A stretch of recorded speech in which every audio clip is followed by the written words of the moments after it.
that and think we're really several hundred years away from that before they are interested in any kind of open commerce.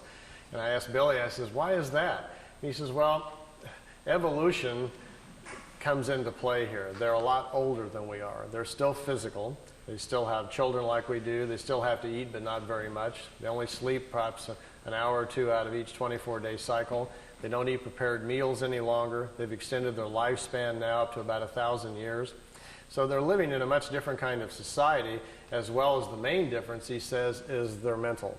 He says talking to them is like interrupting a monk in the middle of meditation or something. And then you find out the monk has an IQ of 1,000. You don't even know what to say to this person. They're tremendously intellectual. They know what you're thinking before you even hardly get your thoughts together. They are tremendously insightful about our emotions. And they look at us almost, not unkindly so, but almost more like in a lab experiment. Like we might look at, some ants or a horse or something. There's a vast difference between us intellectually and mostly morally. He says they've evolved to a point on their world where they live a lot different than we do. There's this very small population there. There's only around 400 million people on the world. We have 5.5 billion people here. If you've traveled around the world very much at all, this is a pretty crowded place. The planet itself looks like there's nobody on it when you fly up in the air a little bit. But then you go to our cities and we're all just standing on top of each other, aren't we?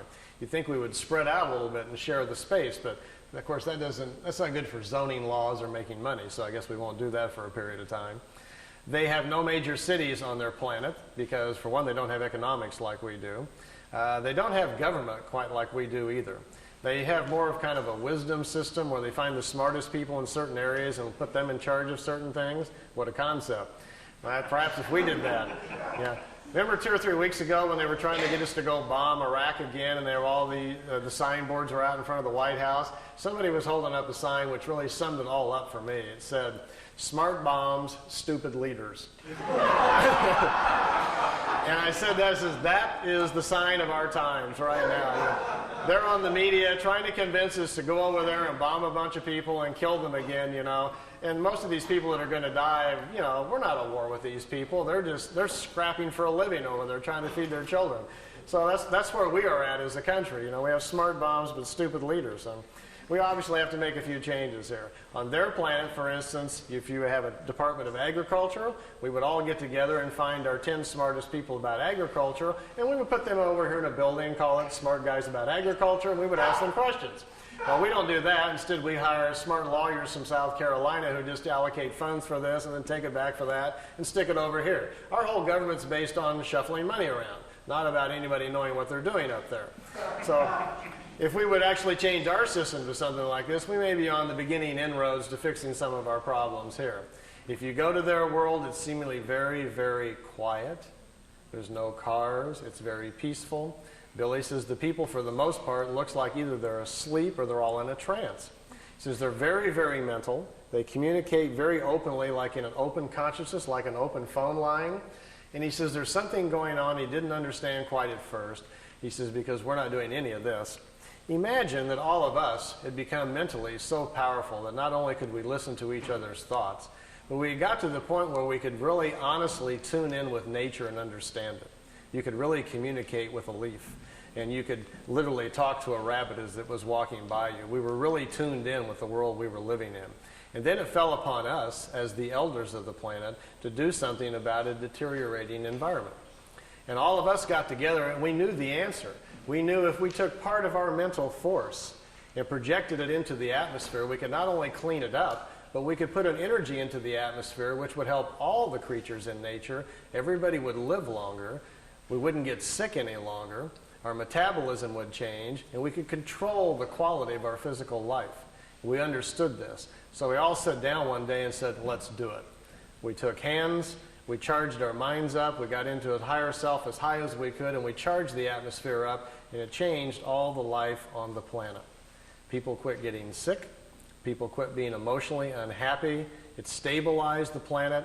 The food started changing so that when you ate a small pear or a peach, you no longer got hungry. You didn't need to sleep as much because there's available energy to everyone. Everyone could tune into it to become educated. There was no need for schools. All we had to do was teach our children to sit down and tap into this consciousness, and all of the knowledge of the elders would be available to them. This is how they're living on their world. And they protect this mental environment. They don't let people from other worlds come and interrupt it and upset it. If you and I were to show up there with our cameras and our tape recorders, wanting to, have them stand in front of a tree so we could take their picture, they may accommodate us. But Billy said even when he was there, he continually felt like he had to be quiet, like he was in a church or something, like he knew he was upsetting something going on. He says they don't like a lot of visitors because normally the visitors aren't tuned into what they're doing mentally. And it's looked upon like a virus or a sickness in the atmosphere when lower life forms come to visit. I told Billy, I says, but I thought they'd ask you on a couple of times if you'd like to come back and live there. He says, yeah, you can do that. And I says, well, how would they do that? You being a much younger life form, or even me or somebody else, if we went to live there, I mean, they would let us do that? And they says, well, it's possible. They've brought some people there. He says, they might put you in an out-of-the-way area. But he says, they have a way of redoing your thinking. They can fix your brain right up. I said, how do they do that? And he says, oh, it's a thing that happens, and he talks, his English isn't very good. He says, before you're born, when you're inside your mother, he says, between the 8th and the 15th week is when your spirit sends the information to the mother about who's coming in from the other side. And there's a signal, a pulse signal that comes into mom's DNA that says such and such is coming in, so we need to create a brain network that's strong enough to contain all the accumulated wisdom that's coming in. Now, once the brain is formed with mom's DNA and this new signal that comes in, he says, as the body begins to form, after about the 4th month, he says, when there is commitment, when the spirit is ready to come in and it looks like we've got to go here, we're going to have a full pregnancy, he says, then something happens in the acids in the brain. He says, there's a copy of all of your accumulated wisdom from all of the lifetimes goes into the brain and the acids in the brain. And that's what kickstarts, so to speak, your consciousness, creates your thoughts. That's why one child is so different than another when they come in. You got one that's screaming, wild, yelling, throwing fits. The other one's very quiet and smiling, just wants to watch television. This is what sets up your personality and your character traits when you come in. It's that initial download of your personality as you're flowing forward from lifetime to lifetime. It's your operating system that's coming into play. He says if you were to go to a Pleiadian world, they can transplant the acids in your brain and change you overnight.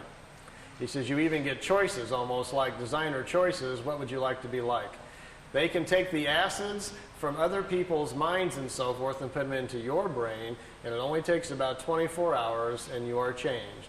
You are, for the most part, it's high-speed injected learning. But he says the trade-off is you're no longer exactly you, because who we are as a personality and as a character is a large reflection of what we know, how we think, and how we act. And all that's going to change very, very quickly overnight. So you would have to be willing to put up with that. You're going to go through some dramatic shifts in personality, as well as your intellect is going to dash forward very quickly. So usually what they do is they kind of like pick out the style that you need. If you're a scientific person, lean that way. If you're a more nature person, whatever it is you might be leaning towards, they can give you these kind of injections, so to speak, slowly over a period of a few weeks and very gently change you into a different person. You get up to their speed mentally. And the nice part, he says, is as soon as you pass over, finish that lifetime, it carries forward. That wisdom carries